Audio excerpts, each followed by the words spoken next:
Nunca olvidaré el sonido del teléfono aquella tarde. No fue una llamada cualquiera. Fue el tipo de llamada que parte una vida en dos.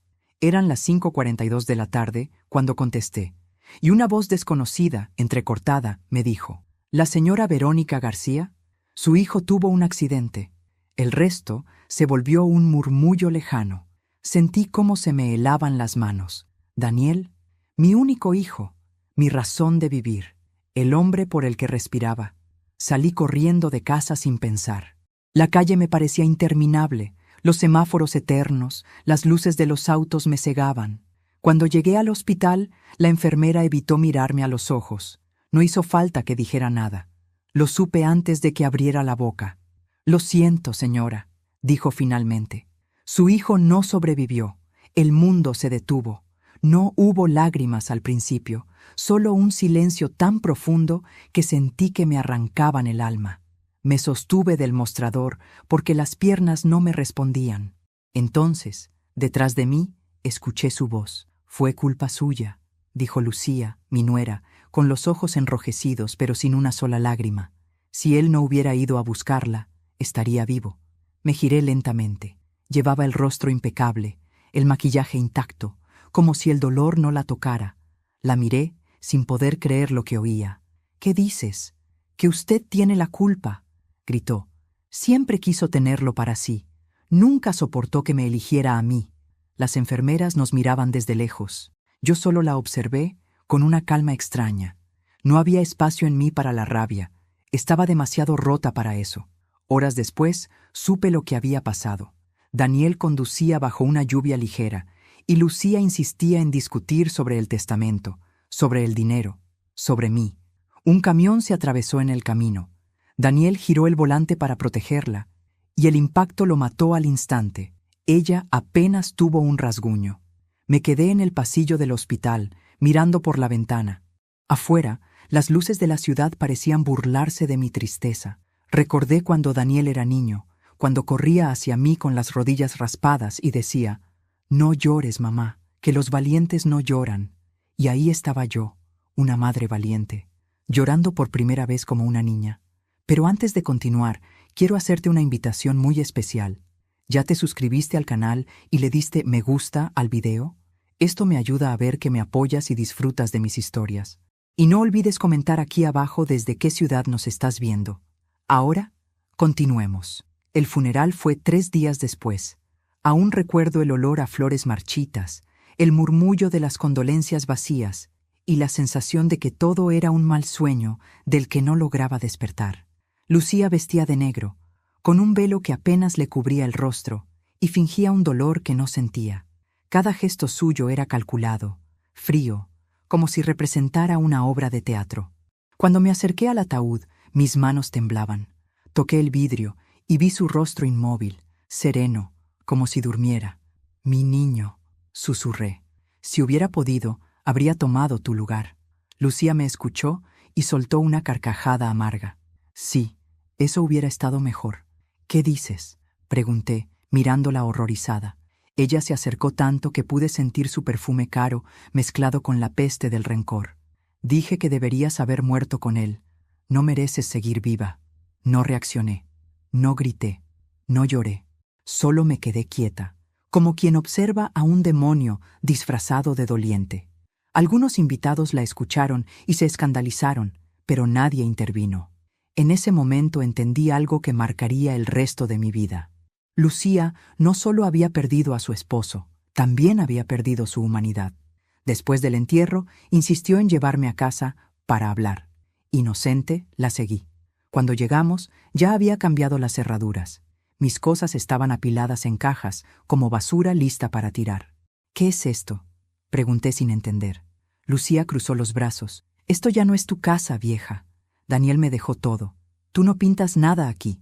No puedes hacerme esto», dije con la voz temblorosa. «Esta fue mi casa por 40 años. ¿Y?», interrumpió. «Mi esposo está muerto, y tú ya no tienes nada. Ni a él, ni a su apellido, ni un techo donde caerte muerta». Sus palabras me perforaron el alma. Intenté mantenerme firme, pero cuando me empujó hacia la puerta, perdí el equilibrio y caí en el suelo. «¡Fuera!», gritó. «Y no vuelvas más». La puerta se cerró detrás de mí con un golpe seco. Me quedé en la vereda, bajo la lluvia, con una bolsa en la mano y el corazón hecho trizas. Miré hacia el cielo y murmuré: Daniel, ¿por qué me dejaste sola con este monstruo? Caminé sin rumbo hasta la casa de una vecina, doña Matilde, que me abrió sin hacer preguntas. Me ofreció una manta y un té.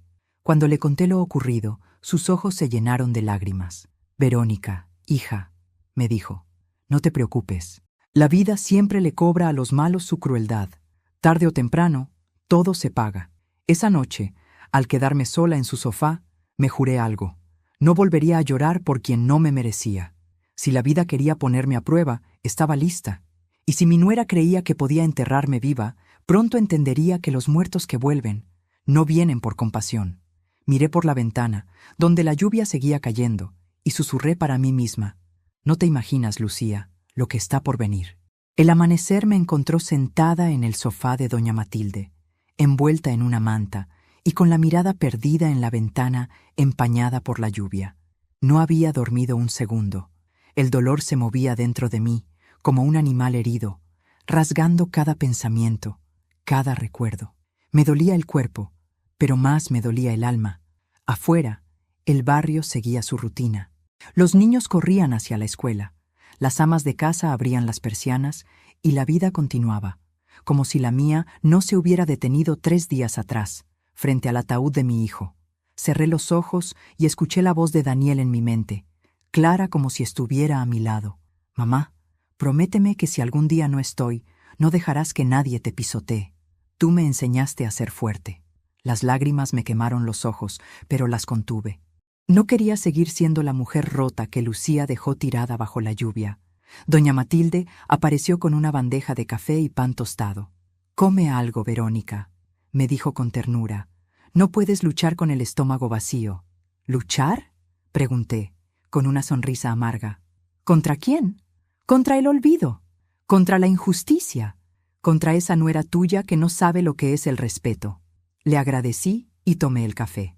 Estaba tibio, pero me supo ahogar. A lo lejos, las campanas de la iglesia marcaron las 8. Fue entonces cuando decidí volver a mi casa, no para pedir, sino para mirar de frente lo que me habían arrebatado. Caminé despacio, cada paso una mezcla de nervios y determinación. Cuando llegué, la fachada estaba igual, pero algo en el aire había cambiado. Mi casa, mi refugio, ya no me pertenecía. Las cortinas nuevas, el auto de Lucía estacionado frente al portón, las risas que salían de adentro, todo era una burla. Golpeé la puerta. Tardó en abrir. Cuando lo hizo, apareció Lucía, impecable como siempre, con una bata de seda y una taza de café en la mano. Su expresión al verme fue una mezcla de fastidio y superioridad. «¿Qué quieres ahora?», preguntó sin disimular el desprecio. «Solo vine por mis cosas», dije con voz firme, «las que dejé en el cuarto de huéspedes». «Ah, ¿esas?», dijo girando los ojos. «Las tiré». Olían a vejez y a tristeza. Sentí un escalofrío recorrerme la espalda, pero no me moví. «Esa ropa era de mi esposo», respondí. «La guardaba como recuerdo». Lucía dio un sorbo a su café, encogiéndose de hombros. «Pues ahora son solo trapos mojados. ¿Qué más quieres?». La miré a los ojos. Había un brillo oscuro, casi enfermizo en su mirada. «No te deseo mal, Lucía», le dije despacio, «pero el dolor no se queda quieto. Todo lo que haces vuelve». Ella soltó una carcajada seca. «¿Una amenaza? Por favor, no dramatices. Tu hijo está muerto, y tú deberías agradecer que te dejo marcharte viva». No respondí. Solo la observé, y en ese silencio, algo dentro de mí se encendió. Una chispa pequeña, pero suficiente para iluminar el camino que vendría. Al salir, una vecina que había visto la escena se me acercó con discreción. «Doña Verónica, no se quede callada», me susurró. «Daniel era un buen muchacho, y todos sabemos lo que esa mujer le hizo pasar». La miré sorprendida. «¿Qué quieres decir?». La veíamos discutir con él, gritarle en la calle. A veces lo sacaba de la casa a medianoche. Una vez lo vimos con un golpe en el rostro. Decía que se había caído, pero nadie le creyó. Un frío distinto me recorrió el cuerpo. ¿Y nunca me lo dijeron? ¿Cómo íbamos a hacerlo? Él lo negaba todo. Parecía temerle. Caminé sin decir palabra. La imagen de mi hijo callando su propio dolor por amor me atravesó como un cuchillo. Entendí entonces que Lucía no solo lo había destruido en vida, también había querido borrar todo rastro de lo que él fue, pero no lo lograría, no mientras yo siguiera respirando. Esa noche, de regreso en casa de doña Matilde, me senté frente al espejo. La mujer que me devolvía la mirada tenía el cabello desordenado, las ojeras profundas y los labios apretados con rabia contenida. «No te derrumbes», me dije a mí misma. «Si caes, ella gana». Busqué entre mis cosas una vieja carpeta que había guardado tras la muerte de mi esposo. Allí estaban los papeles de la casa, el testamento antiguo y el contacto del abogado que siempre atendió los asuntos de la familia. El nombre saltó ante mis ojos como una señal. Licenciado Arturo Torres. Tomé el teléfono y marqué su número. «¿Licenciado Torres? Soy Verónica García, la madre de Daniel. Necesito hablar con usted. Es urgente». Del otro lado hubo un silencio breve y luego su voz, pausada y grave. «Señora García, lamento mucho su pérdida. Daniel me habló de usted hace poco, antes del accidente». «¿De mí?», pregunté confundida. «Sí, dejó algo preparado. Le pediré que venga mañana a mi despacho. Hay cosas que debe saber». Colgué con el corazón acelerado. Daniel había hablado con su abogado antes de morir. ¿Qué había querido decirme y no pudo? Miré el reloj. Las manecillas parecían moverse más lentas que nunca. Esa noche apenas dormí. Soñé con mi hijo, con su voz repitiendo: «Mamá, no confíes en nadie, especialmente en ella». Desperté sobresaltada, empapada en sudor, y supe que tenía razón.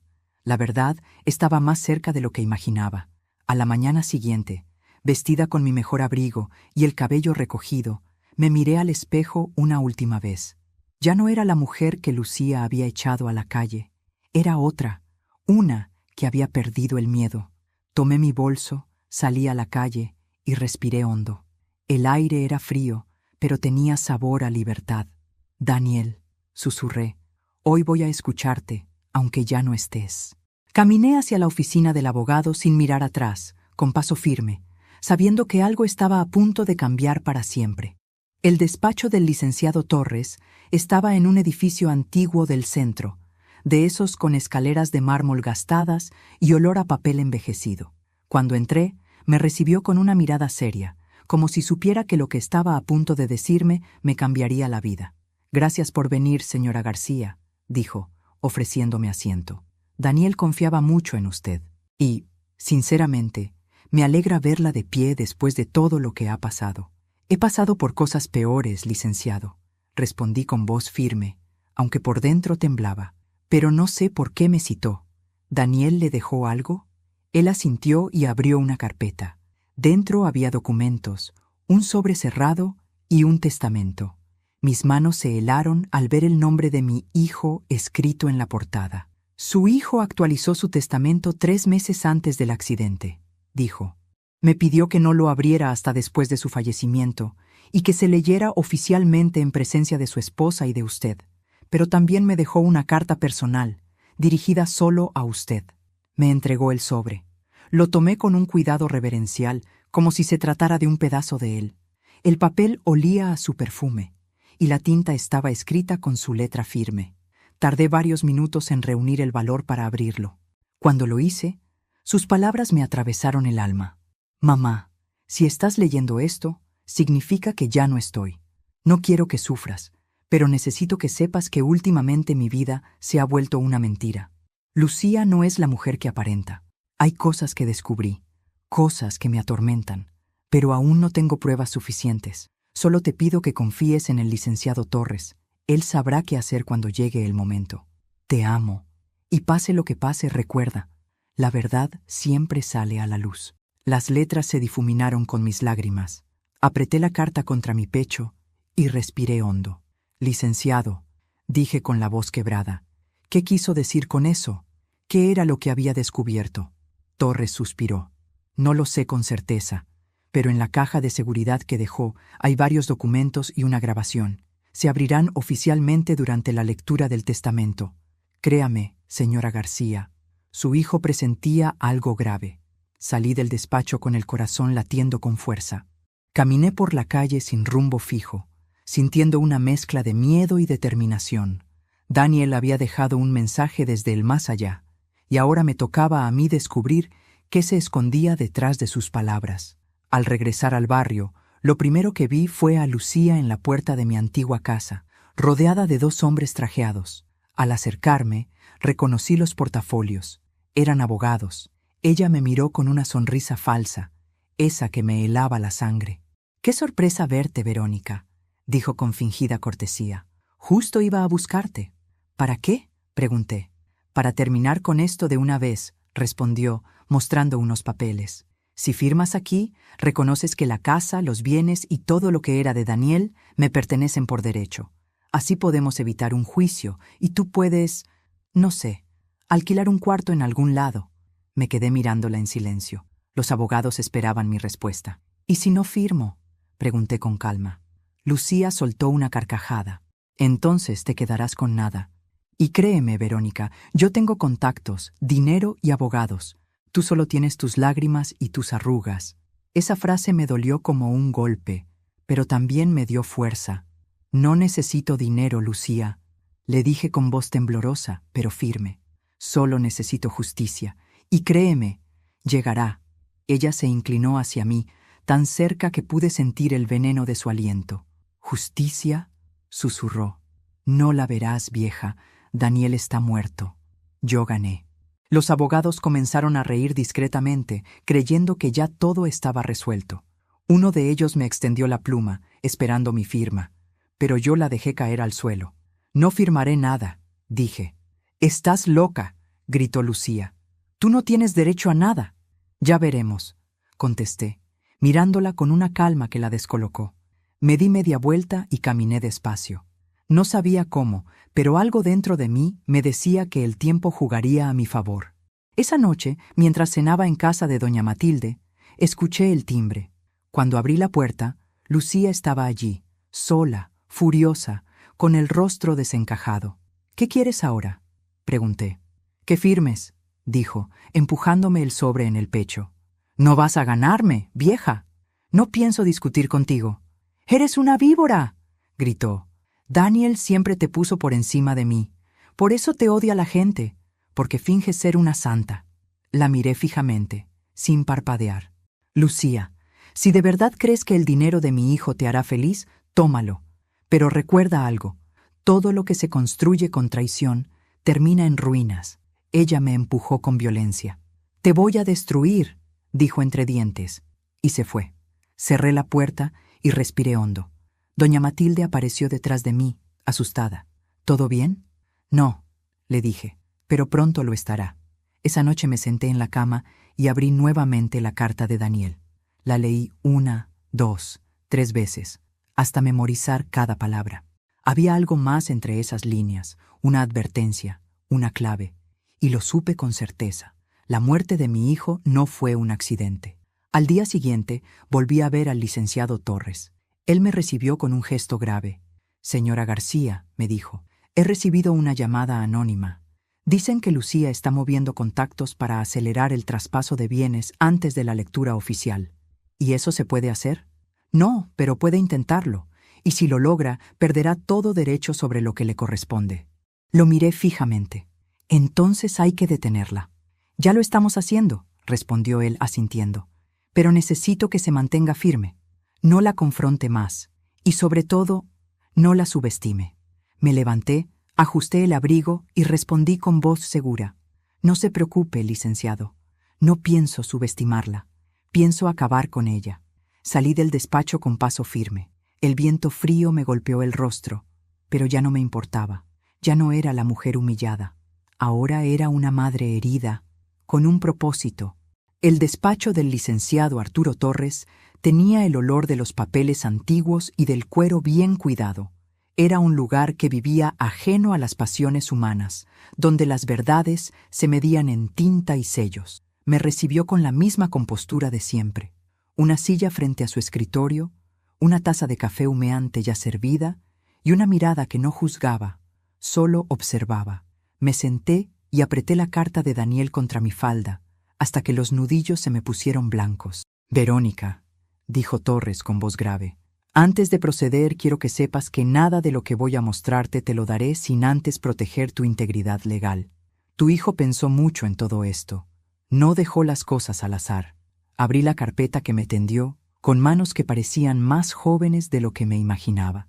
Había inventarios, números de cuentas, una lista de llamadas y, lo que me hizo estremecer, una pequeña caja metálica con bisagras. Torres la dejó sobre la mesa como si fuera una reliquia que debía abrirse con respeto.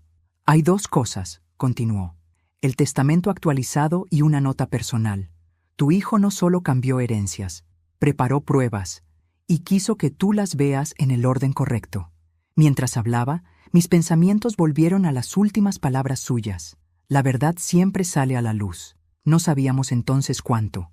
Miré la caja y sentí que dentro de ella no había solo papeles. Había todo lo que me quedaba de Daniel, la huella de su desconfianza y su amor por mí.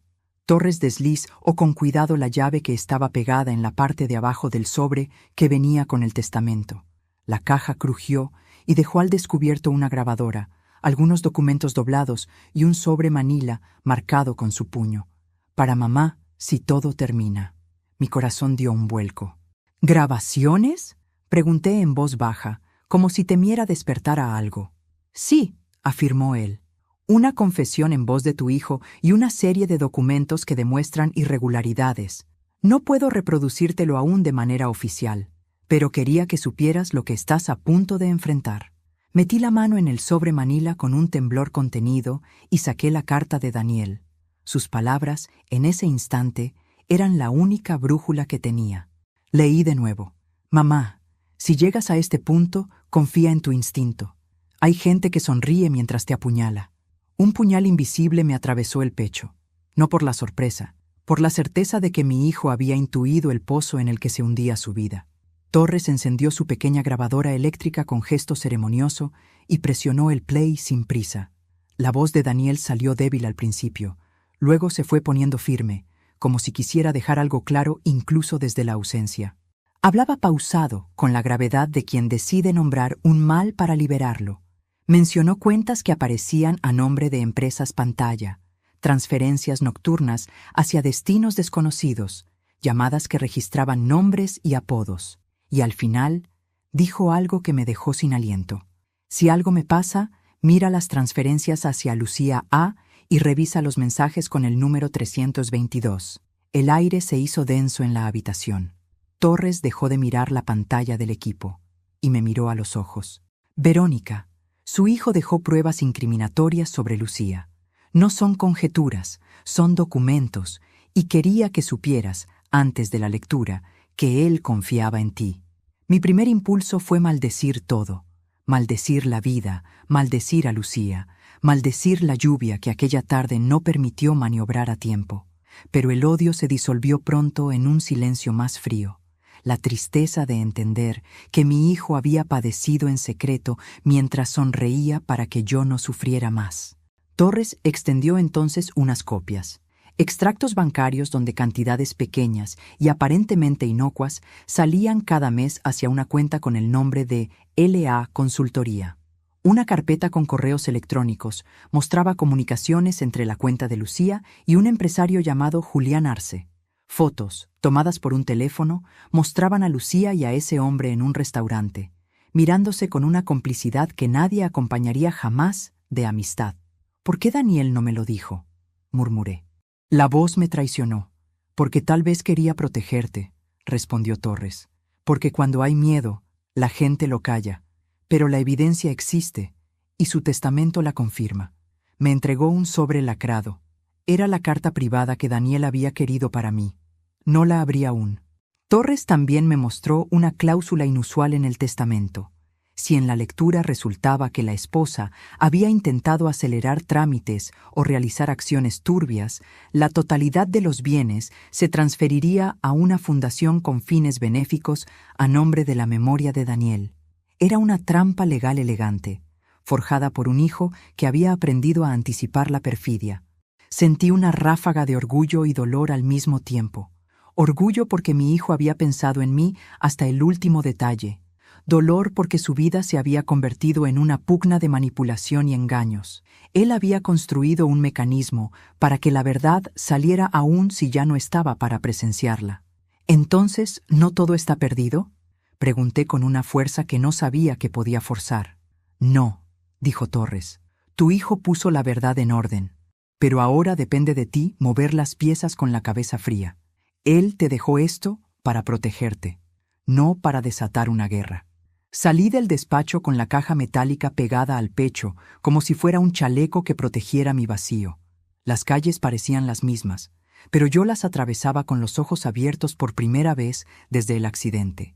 Cada rostro, cada ventana, parecía llamarme a recordar que la vida puede ser injusta, pero también está hecha de decisiones. Mi decisión no sería precipitada. Al llegar a la pequeña pensión donde doña Matilde había conseguido que me quedara, me senté en la mesa de la cocina con la carta de Daniel entre las manos. Mis dedos temblaban al abrirla. Sus líneas, escritas con esa caligrafía que solo yo conocía, me llamaron a la serenidad.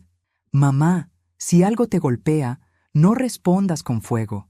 Responde con estructura. Hazlo por mí. La instrucción de mi hijo fue un bálsamo inesperado. No buscaba venganza descontrolada, pedía justicia con medida. Mientras el café se enfriaba a mi lado, entendí la misión. Debía usar lo que Daniel dejó con inteligencia. No por él, sino por mí. Esa noche, cuando la ciudad cerró sus mercados y las farolas proyectaron sombras largas, tomé una decisión que me asentó el corazón. No permitiría que Lucía se fuera de rositas, no por codicia ni por rabia, sino porque la verdad, por fin, requería ser escuchada en voz alta. Había una lectura del testamento en pocos días. Había tiempo para preparar. Y yo, que había amado con todo y cicatrices, iba a entrar a ese salón con la cabeza erguida y la certeza de que Daniel había encontrado la forma más digna de hablar desde la ausencia. El salón del bufete estaba lleno de una quietud que olía a alfombra nueva y a perfume caro. Las sillas alineadas, los rostros expectantes, la luz que entraba por los ventanales dibujaba rectángulos en el parquet. Había una mesa larga, donde el licenciado Torres colocó los documentos con gesto ceremonioso. Frente a mí, Lucía se acomodó el vestido como quien ajusta una coraza. Sus labios, pintados de un rojo perfecto, no dejaban entrever nada parecido a remordimiento. ¿Martín? No, mi hijo ya no estaba. Solo quedaba su nombre en esas hojas. Quería que todo fuera claro, y por eso había pedido que yo estuviera presente. Yo sentía un nudo constante en la garganta, pero también una calma fría. Daniel había actuado desde la prudencia, y yo debía respetar su orden. Las primeras palabras del licenciado resonaron solemnes. Anunció la voluntad de mi hijo, agradeció a los reunidos y comenzó la lectura. Los nombres se pronunciaban con calma técnica, pero cada vez que decía Verónica García, sentía que la habitación se encogía a mi alrededor. Él leyó las disposiciones iniciales, pertenencias personales, cuentas menores, recuerdos que Daniel quiso que fueran entregados a quien él consideró digno. Yo escuchaba con la respiración contenida, memorizando la cadencia de su voz como si fuera capaz de retener la verdad en mi pecho. Al tercer párrafo, cuando nadie lo esperaba, Lucía se inclinó hacia adelante y con una sonrisa falsa dijo en voz alta para que todos la oyeran: «Vamos, licenciado, apure, todo eso es mío de todos modos». Su risa cortó el aire, y algunos invitados soltaron sonrisas incómodas como quien asiste a un chiste de mal gusto. El licenciado levantó la vista, la miró con una serenidad que sorprendió y, sin prisa, devolvió su atención al documento. Entonces, con una voz que parecía medir cada palabra para que no hubiera lugar a duda, comenzó la lectura que haría temblar a más de uno. En virtud de la última voluntad y testamento de don Daniel García, y de conformidad con la cláusula séptima redactada a mano por el causante el día 14 del mes pasado, declaro que la vivienda familiar, la ubicada en la calle San Martín número 24, todas las cuentas corrientes identificadas bajo los números adjuntos y la totalidad de participaciones en la Sociedad García Asociados quedan legadas íntegramente a la señora Verónica García, madre del causante, para su uso y administración. Hubo un murmullo, como si algo caliente hubiera sido vertido sobre la sala. Sentí cómo la sangre me subía a las mejillas y al mismo tiempo una oleada de alivio, como la primera bocanada de aire después de haber estado sumergida. Lucía palideció. Sus dedos se cerraron sobre la servilleta y un hilo de saliva le brilló en la comisura de los labios. El licenciado continuó, sin titubeo. El causante incorpora, además, una cláusula de salvaguarda. En caso de que se detecten maniobras encaminadas a apropiarse fraudulentamente de bienes mediante documentos falsos o presiones indebidas, la totalidad del patrimonio mencionado será transferida de manera inmediata y absoluta a la Fundación Huellas de Daniel, de la cual se designa a la señora Verónica García como patrona principal. La frase cayó con el peso de un martillo. Lucía se levantó de un salto, escupiendo las palabras. «Eso es imposible. Él me dijo que todo era mío, me lo prometió». Su voz crujía. Los asistentes volvieron la mirada. Algunos se miraban entre sí, como buscando confirmar que no era un mal sueño. El licenciado no se inmutó. Siguiendo el protocolo, abrió un sobre sellado que debía leerse en presencia de todos cuando la condición de disputa apareciera. Lo despegó con cuidado y sonrió con una amabilidad que a mí me pareció cruel. A continuación, leeré una nota del causante dirigida a su esposa. Creo que es pertinente que todos escuchen sus palabras. Yo sentí que algo dentro de mí se tensaba como una cuerda a punto de partir. Lucía pegó sus manos al pecho y buscó con la mirada algún gesto de apoyo entre los suyos. No halló más que ojos vidriosos. El licenciado leyó: «Lucía, te responsabilizo por mis sospechas si no demuestras lo contrario.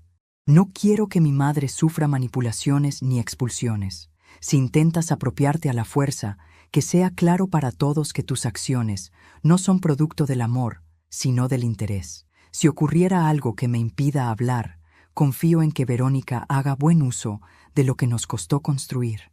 Daniel. La sala se balanceó en un silencio absoluto. Lucía dejó escapar un sollozo que sonó falso hasta para los oídos menos entrenados. Fue entonces cuando el licenciado anunció la entrega simbólica de un último objeto perteneciente al causante, un reloj de bolsillo con una inscripción en su tapa. Lo presentó sobre un cojín y señaló con solemnidad: «Este reloj será entregado a la señora Lucía únicamente como recuerdo personal. No constituye título ni derecho alguno sobre el patrimonio principal. Adjunto a él hay una nota que el causante pidió que se hiciera pública si su esposa pedía más de lo que le correspondía».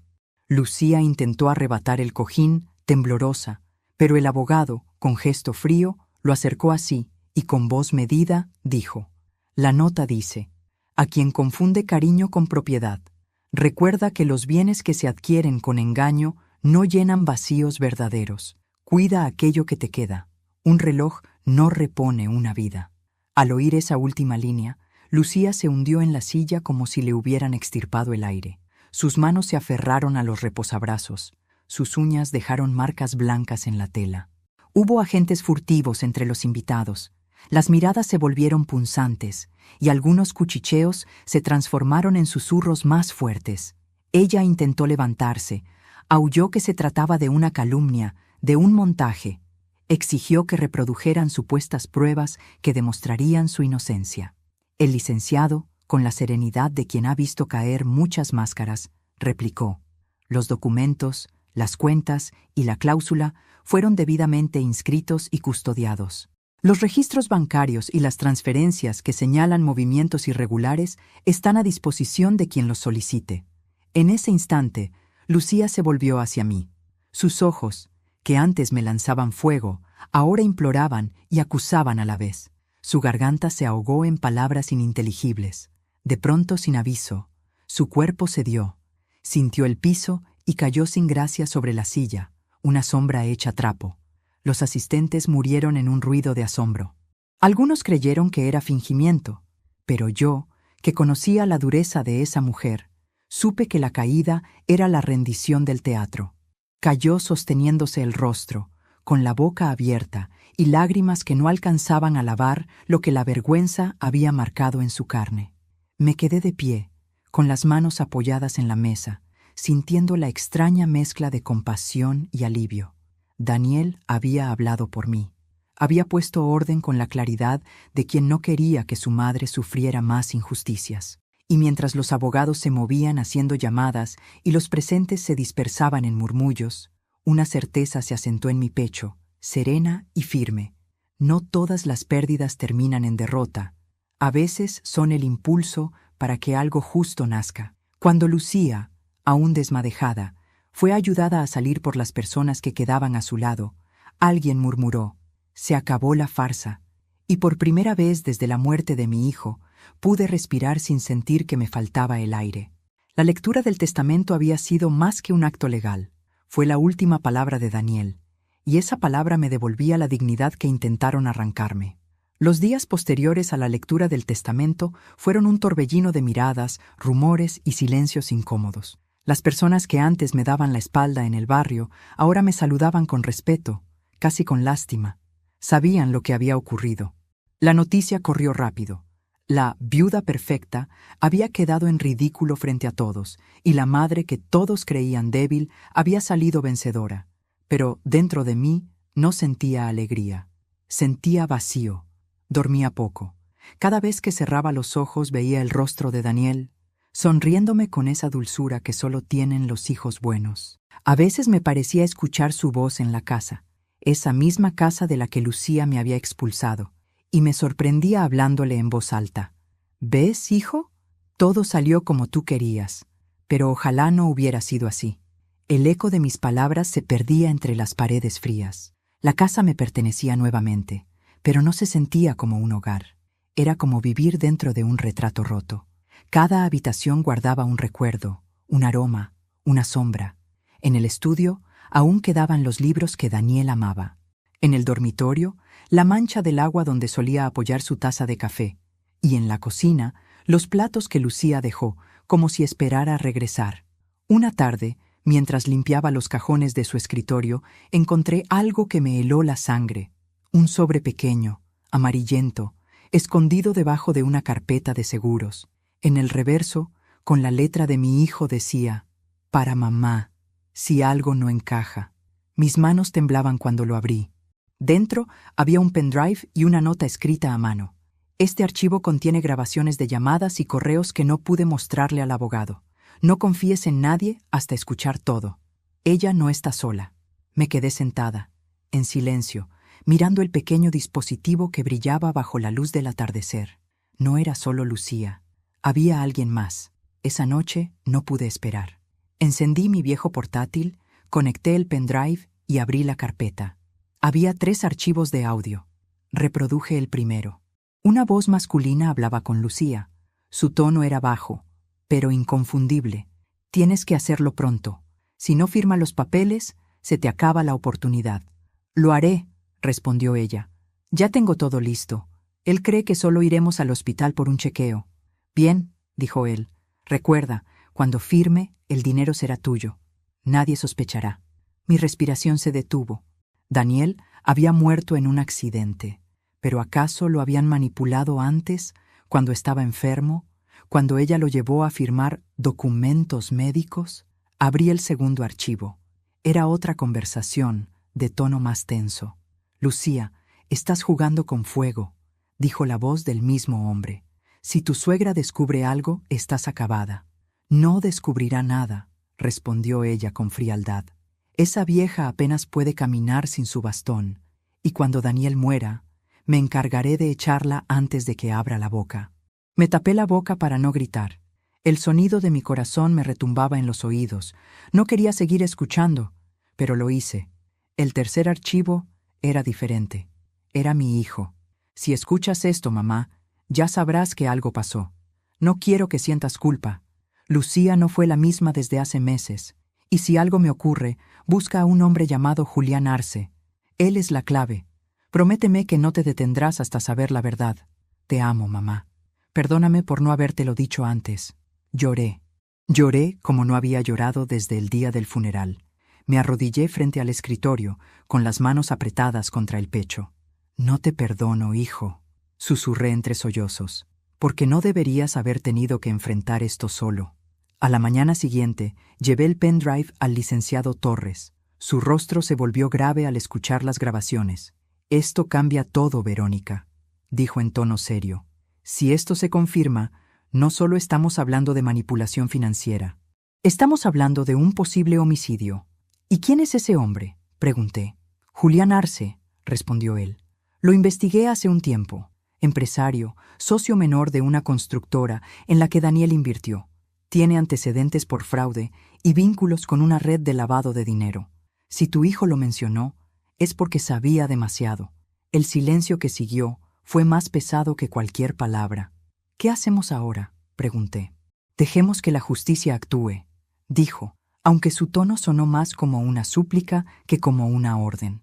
Pero yo ya había tomado una decisión. La justicia iba a actuar, sí, pero con mi ayuda. Esa misma tarde fui al cementerio. Llevaba flores, pero no para llorar. Me arrodillé frente a la tumba de Daniel con el corazón en un puño. Hijo, ya sé quién fue, le dije, mirando su nombre grabado en la piedra. Sé que no fue un accidente, y te prometo que pagaré cada lágrima que me hicieron derramar. El viento sopló fuerte, como si aprobara mis palabras. Me levanté lentamente y observé el horizonte, con la determinación de quien ya no tiene miedo de nada. Esa noche, al volver a casa, marqué un número que no usaba hacía años, el de un viejo amigo de mi esposo, ex policía. ¿Aló?, contestó una voz ronca. Soy Verónica García. Necesito tu ayuda. Hubo un breve silencio. ¿De qué se trata?, preguntó. De justicia. Y de un nombre. Julián Arce. Él respiró hondo. Hace mucho que no escuchaba ese nombre. Pausa. Dime dónde y cuándo nos vemos. Miré el retrato de Daniel sobre la mesa y por primera vez sonreí con serenidad. La historia no había terminado. Apenas estaba comenzando. Cuando cerré la puerta de la pensión detrás de mí y vi a don Alfredo esperar en la acera con las manos en los bolsillos, supe que no había vuelta atrás. Era un hombre recio, de voz rasposa y mirada de quien ha visto demasiado. Habíamos sido vecinos durante años, y en los últimos tiempos, su relación con mi difunto esposo había sido la única cuerda firme que me quedaba. Él no hacía preguntas innecesarias, ayudaba. Y esa tarde, bajo un cielo plomizo, caminamos en silencio hasta un café donde nadie nos reconociera. Dime todo, me pidió en cuanto nos sentamos con las tazas humeando entre las manos. Le tendí el pendrive como quien entrega una reliquia. Cuando lo vio, abrió la boca y traga de asombro quedó detenida. No era solo la gravedad del material, era que Daniel había previsto que algo así pudiera pasar y había dejado las llaves para abrirlo. Don Alfredo conectó el pendrive en una vieja laptop que guardaba en el doble fondo de su maletín. Escuchamos las grabaciones otra vez, como si necesitáramos asegurarnos de que la voz de mi hijo no nos hubiera engañado. Al terminar, me miró con esa mezcla de pena y dureza que llega cuando se decide actuar. Ese nombre no es cualquiera, dijo en voz baja. Julián Arce. Si está involucrado, esto huele a algo mucho más grande que un conflicto de pareja. Él ha sido un tiburón en la construcción, pero también un jugador sucio con plata en paraísos y testaferros. Tiene cola larga. ¿Estás segura de que quieres encender esto, Verónica? Mi decisión fue rápida y sin titubeos. Quiero justicia. Y quiero que se sepa la verdad. No por venganza. Por Daniel. A partir de ese instante, la vida se volvió una geometría fría de pasos medidos. Julián no era un hombre que se dejara atrapar con facilidad. No lo haría por astucia o por dinero. Lo haría porque subestimó a una madre. Así lo pensamos y así lo planificamos. Don Alfredo hizo unas llamadas discretas a gente que aún respondía cuando él lo pedía. Un par de colegas retirados, un hombre en tránsito de la policía que había trabajado con él, y una mujer en la unidad forense que recordaba a Daniel por un viejo caso. En menos de una semana habíamos construido un pequeño equipo, 2 ex policías, una perita informática y yo, con la carta de mi hijo como brújula. La primera tarea fue sencilla en su apariencia y difícil en su ejecución: reconstruir los movimientos de Julián y verificar las transferencias. La perita se llamaba Marta y tenía el pelo cortísimo y la paciencia de un relojero. Comenzó a rastrear cuentas y correos. Encontró, en una madrugada de café y pantallas, rastros de transferencias de aquella LA Consultoría hacia empresas fachada vinculadas a Julián. No todas eran directas, muchas pasaban por sociedades pantalla, contratos inflados y facturas que olían a fraude. Marta me miró al despedirnos. No hay pruebas de un homicidio, Verónica, dijo con honestidad, pero hay suficiente para acusar por manipulación y fraude. Eso abre puertas. Y si alguien movió un camión para provocar un choque, las cámaras urbanas y los teléfonos pueden tener algo. No lo descartes. Mientras tanto, don Alfredo y los ex policías comenzaron a hablar con gente del entorno de Julián. Fue sorprendente la cantidad de bocas que necesitaban solo una excusa para hablar. Empleados explotados, contratistas que no cobraron, una mujer que decía haber sido ignorada después de un embarazo no reconocido. Cada testimonio era una hebra que, al entrelazarse con los documentos, formaba una soga firme. Hubo momentos de miedo. Una noche volvimos de una reunión y encontramos la puerta del negocio de don Alfredo forzada. No había tocado nada, pero ese gesto bastó para recordarnos que no estábamos solos. Decidimos entonces no confiar en los canales oficiales para todo. De vez en cuando había que mover la pieza con la astucia de quien conoce la corrupción. Fue en una de esas noches, revisando mensajes viejos de mi hijo, donde encontré algo que me heló. Una fotografía borrosa tomada con su teléfono, de la que apenas se distinguía una matrícula, un fragmento del logo de una empresa de transporte. Daniel lo había guardado bajo la nota «Probar», y junto a eso, una dedicatoria. «Si me pasa algo, busca la ruta 6 al anochecer». Mi corazón se aceleró. Sabíamos que el accidente había sucedido en una curva donde la ruta 6 se encuentra con la vieja vía de circunvalación. No era casualidad, era una invitación a terminar lo que él no pudo. Organizamos una vigilancia en la ruta una semana después. Estuvimos escondidos a la distancia prudente. Don Alfredo, yo, 2 expolicías y una cámara oculta que Marta había modificado para no ser detectada. El aire olía a asfalto caliente y diésel. Pasaron horas de espera, alguna lluvia fina, y luego, finalmente, apareció un camión cuyo logo coincidía con el fragmento de la fotografía. Seguimos su ruta con discreción hasta un depósito en las afueras donde Julián tenía una operación de logística para sus empresas. Se movían hombres de traje y camionetas sin identificación. Tomamos nota, recopilamos placas y grabamos todo a distancia. La prueba se estaba cocinando. Con los datos en mano, la perita puso en orden la secuencia de transferencias y los movimientos del camión. Llevamos la información al licenciado Torres y con su asesoría presentamos una denuncia formal acompañada de un paquete de pruebas. No esperé pasar a la acción sin respaldo. Mi hijo me había pedido estructura, y yo estaba cumpliendo su última voluntad con el respeto que merecía. La reacción fue rápida y brutal. La prensa, que olfateó el escándalo, comenzó a preguntar y a presionar fuentes. Julián negó todo en su estilo habitual, sonrisa medida, voz segura, y envió comunicados a los medios, ataques de represalia por motivos personales. Pero la cadena de transferencias no mentía. La policía, por fin, con el peso de las pruebas, abrió una investigación formal. No podía creer que el mismo Estado que tantas veces mira hacia otro lado, ahora tuviera la oportunidad de hacer algo. Sin embargo, en el juego del poder, los movimientos más importantes no son siempre los que hacen ruido. Decidí entonces tocar la fibra más difícil, el orgullo. Llamé a la madre de Julián. Había descubierto su nombre en registros sociales, y le hablé sin medias palabras.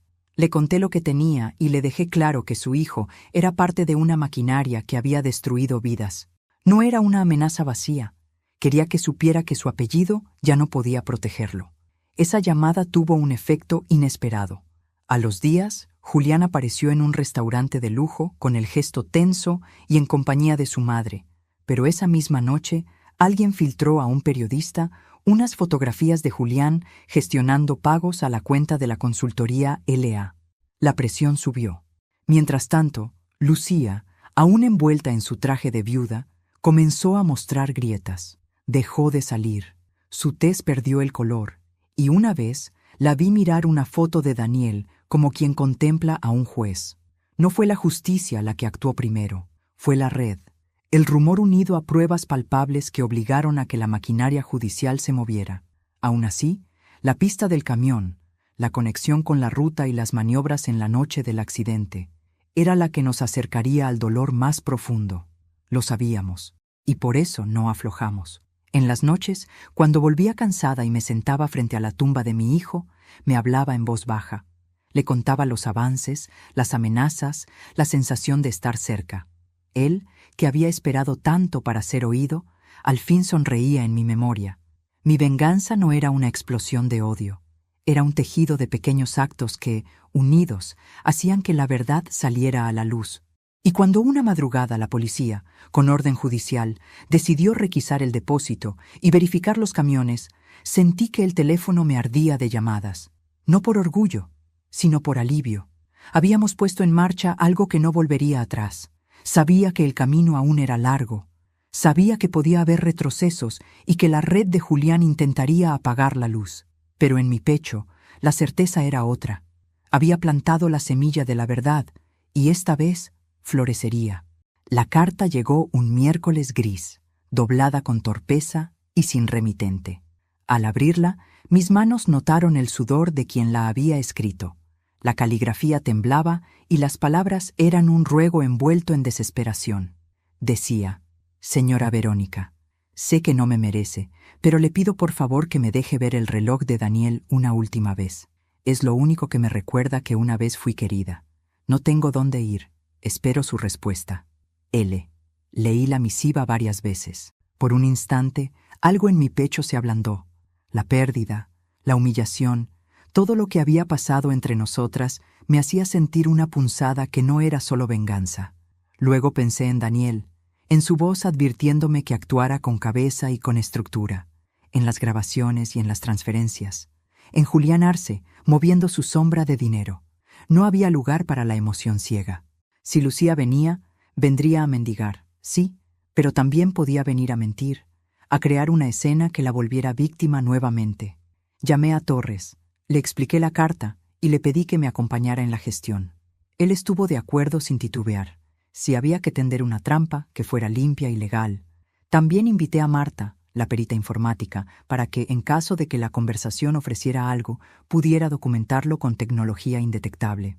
Torres sugirió un sitio neutral, una cafetería discreta del centro, con mesas que miraban al patio interior. Pocos testigos, pero la posibilidad de cámaras externas por si hacía falta. Preparé la mañana con la calma de quien pone una mesa para un duelo largo. Elegí ropa sencilla, una blusa de hilo y el chal que Daniel siempre decía que me daba dignidad. Tomé el reloj del cofre, donde lo había guardado después de aquel acto público.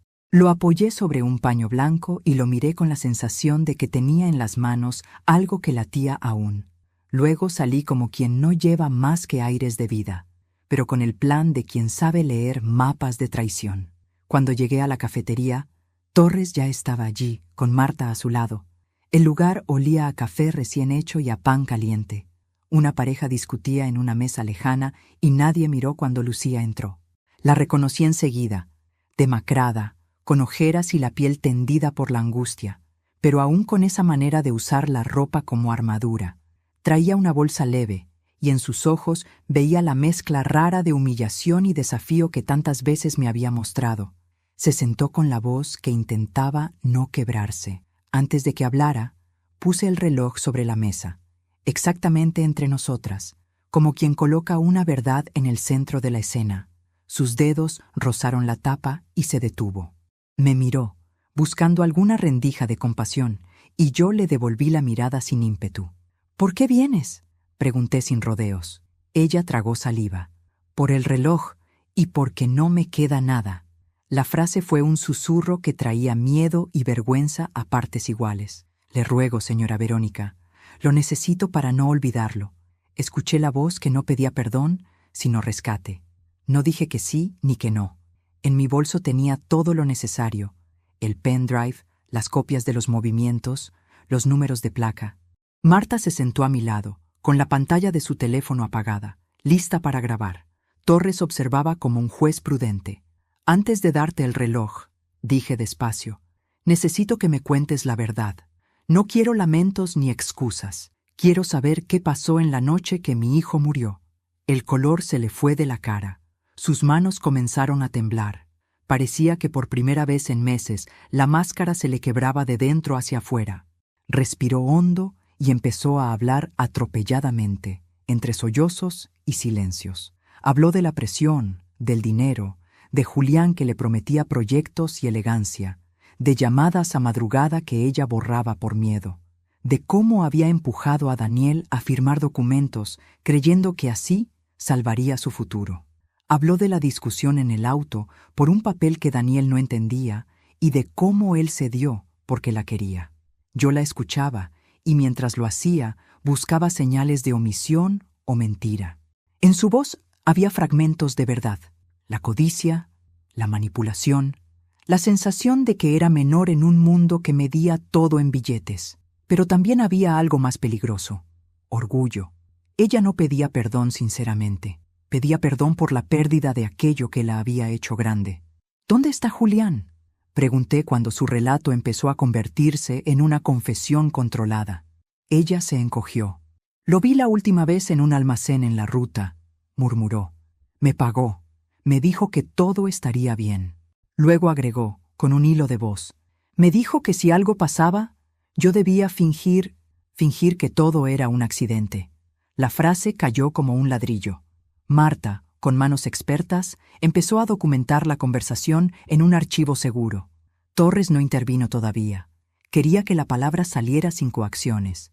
¿Lo hiciste por amor?, pregunté, y la pregunta me sonó dura, pero necesaria.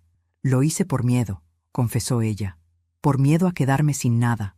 Pensé que si lo empujaba a firmar, nos asegurábamos el futuro. Nunca quise que muriera. Sus ojos buscaron los míos. Juro que no planeé el accidente.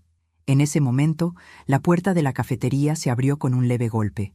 3 hombres entraron, vestidos de civil, pero con la seriedad de quien no viene a desayunar. Uno de ellos habló por un auricular y me miró apenas unos segundos. Su gesto fue un asentimiento casi invisible. Mi corazón se apretó. Torres levantó la vista lentamente y tuvo la prudencia de no decir nada. Lucía siguió hablando, con la voz abatida, y terminó por admitir que Julián se encargaba de las transferencias y que ella firmaba cuando era necesario. Dijo nombres, fechas, y cómo la coacción se transformó en rutina. Pero cuando llegamos a la noche del accidente, su relato tropezó. Dijo que no recordaba haber maniobrado nada que pudiera provocar la tragedia, que la lluvia y el camión fueron azar. Yo sabía que entre la casualidad y el plan había una línea fina, y en mi bolsillo el pendrive de Daniel esperaba la hora de hablar con mayor contundencia. Torres hizo una señal y Marta reprodujo los audios que vinculaban a Julián con la logística y los pagos. La verdad técnica y la verdad humana empezaron a unirse como 2 ríos que finalmente confluyen. Mientras la reproducción terminaba, oímos un murmullo detrás de nosotros y luego pasos apresurados. Los 3 hombres que habían entrado tomaron a Lucía con gentileza pero firmeza. Uno de ellos se acercó y susurró algo a su oído.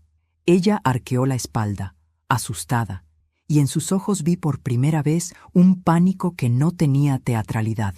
Sabía que estaban allí por Julián. El mayor de los hombres se inclinó hacia mí. «Soy comisario Ruiz», dijo en voz baja. «Tenemos orden de detención contra Julián Arce. Su implicación en las maniobras financieras y en la logística del camión ha sido comprobada gracias a las pruebas aportadas. Le pedimos que no deje este lugar hasta que podamos asegurar el procedimiento». El mundo pareció encogerse un segundo.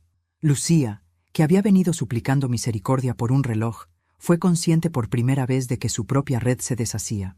Ella buscó un gesto mío, como implorando clemencia, y yo la miré con la misma mirada que había puesto sobre mi hijo en el ataúd, sin odio, pero sin indulgencia.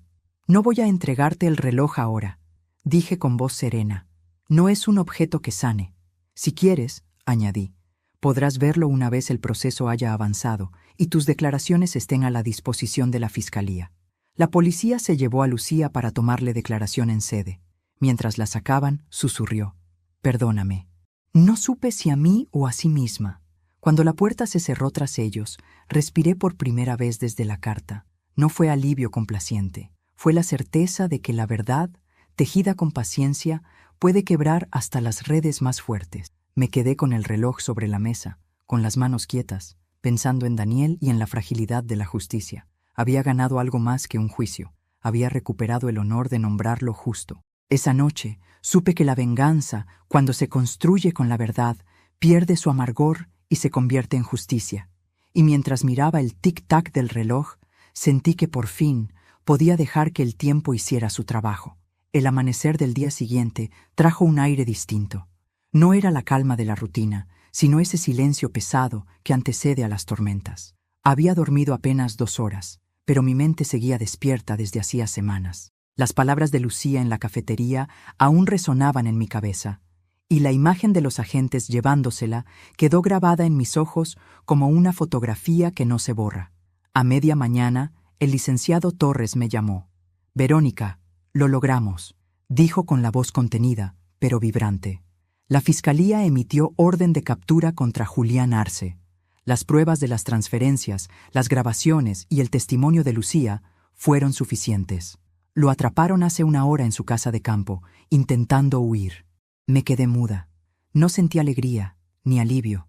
Solo un vacío inmenso, el mismo que deja la guerra cuando termina. Ganaste, sí, pero a costa de perder algo que no se recupera jamás. ¿Y Lucía?, pregunté. «Está colaborando», respondió él. Ha confirmado que Arce la manipuló durante años. Dijo que la usó para firmar documentos y encubrir movimientos. No la exime de culpa, pero podría obtener una reducción de condena. Colgué y me quedé mirando el reloj de Daniel sobre la mesa. El segundero seguía su curso, imperturbable, recordándome que el tiempo no se detiene por el dolor. Me vestí, tomé mi bolso y salí. Quería ver con mis propios ojos cómo la justicia, esa palabra que tantas veces se siente ajena, por fin tocaba mi puerta. La audiencia se realizó esa misma tarde. El tribunal estaba lleno de periodistas, curiosos y cámaras. Julián entró esposado, con el rostro sereno de quien aún cree tener el control. Su traje impecable contrastaba con su mirada turbia. Me observó un segundo, y su sonrisa falsa me devolvió todos los recuerdos de lo que había destruido. La confianza de mi hijo, la paz de mi hogar, los años que jamás volverían. Lucía también estaba allí, escoltada, con el rostro demacrado y los ojos hundidos. Cuando nuestras miradas se cruzaron, bajó la cabeza. No había odio en mí, solo una tristeza antigua, cansada. El fiscal presentó las pruebas, las transferencias, los correos, los audios del pendrive, los movimientos del camión aquella noche, todo enlazado con precisión quirúrgica. Cada palabra era un golpe seco en la armadura de Julián. Su abogado intentó argumentar que las grabaciones eran ilegales, que las transferencias se habían hecho con autorización, pero Torres intervino con su calma habitual y desarmó sus argumentos uno a uno. Luego vino el turno de Lucía. Su voz temblaba cuando confesó. Yo sabía lo que hacía. Firmé los papeles, sí.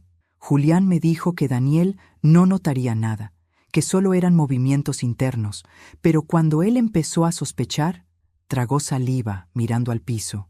Julián dijo que arreglaría todo, que hablaría con gente del transporte para que mi esposo tuviera una lección. Nunca creí que fuera literal. El murmullo en la sala fue inmediato. Julián se irguió en su asiento, intentando mantener la compostura, pero el temblor en su mandíbula lo delató. «¿Está diciendo», intervino el fiscal, «que el accidente fue provocado?» «Sí», dijo Lucía llorando. «Lo siguieron. Lo asustaron en la carretera para que perdiera el control. Querían asustarlo, pero no matarlo». Mi corazón se detuvo. No sabía si llorar, gritar o agradecer que la verdad, aunque brutal, por fin saliera a la luz. Sentí las manos de Torres sobre mi hombro. No dijo nada, pero su gesto bastó. Los días siguientes fueron una mezcla de declaraciones, firmas, entrevistas y visitas a la fiscalía. La prensa llenó los noticieros con la historia. Empresario acusado de manipular accidente fatal. La madre que destapó el fraude.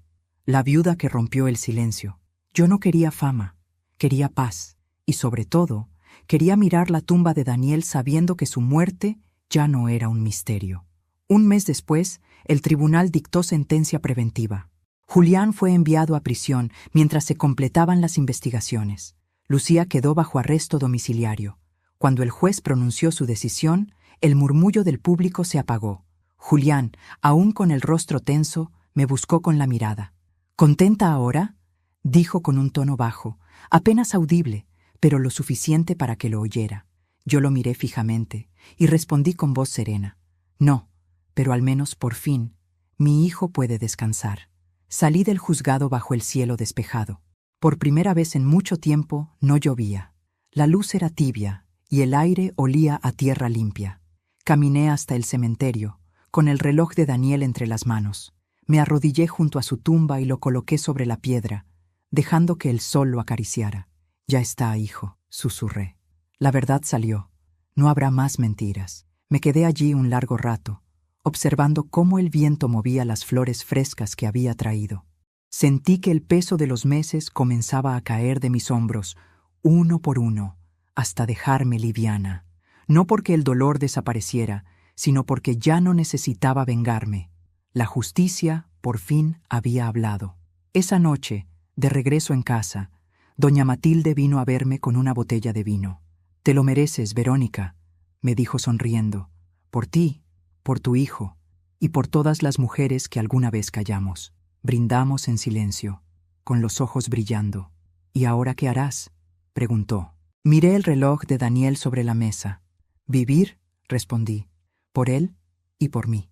Han pasado 3 meses desde el juicio. La casa, aquella que alguna vez fue escenario de gritos, traiciones y ausencias, ahora respira en calma. Ya no hay ecos de dolor en los pasillos, solo el murmullo suave del viento entrando por las ventanas abiertas. El jardín volvió a florecer. Las hortensias que Daniel plantó antes de casarse con Lucía se abrieron como si entendieran que el invierno finalmente había terminado. Cada mañana me levanto temprano, preparo café y me siento junto al ventanal, mirando cómo la luz se filtra sobre el reloj de mi hijo. Ese reloj ya no marca la hora exacta. Se detuvo una noche, sin razón aparente, a las 11:47. Podría arreglarlo, pero no quiero. De algún modo, me gusta pensar que esa fue la hora en que Daniel, donde sea que esté, decidió descansar. Que el tiempo, al fin, se detuvo para él. Y para mi tristeza. Lucía sigue bajo arresto. Dicen que coopera con la justicia, que ha confesado todo. A veces pienso en ella, en la mujer arrogante que me echó a la calle sin remordimientos y en la sombra frágil que vi aquella tarde en la cafetería. No la odio, no más. El odio es una cadena que te mantiene atada al pasado, y yo ya aprendí a soltar. Perdono, pero no olvido, y ese equilibrio, extraño y sereno, es lo que me mantiene viva. Julián fue condenado hace unas semanas. Cuando lo escuché por la radio, no sentí victoria, sino alivio. No hay júbilo en la justicia, solo una especie de silencio que limpia y duele al mismo tiempo. Fue entonces cuando comprendí que mi venganza nunca fue destruirlos, sino obligarlos a mirarse en el espejo de sus propias acciones. Esa tarde, fui al cementerio por última vez antes de dejar la ciudad. Llevé flores nuevas, limpié la lápida y coloqué el reloj de Daniel sobre ella. Me arrodillé, cerré los ojos y le hablé en voz baja. «Mi amor, tu verdad ya no pesa. Está libre, como tú». Me devolviste el valor que creía perdido. El viento sopló con suavidad, moviendo las flores y el cabello que se escapaba de mi moño. Por primera vez en mucho tiempo, no lloré, sonreí. Al marcharme, sentí que cada paso que daba era una despedida y a la vez un comienzo. Dejé atrás la casa, los juicios, las sombras, y me llevé solo la certeza de haber honrado a mi hijo, porque cuando una madre lucha por la verdad, el amor se vuelve eterno. Esa noche, al llegar a mi nueva casa junto al mar, el reloj se detuvo por completo. No lo encendí otra vez. El tiempo había cumplido su propósito. Y yo, al fin, también.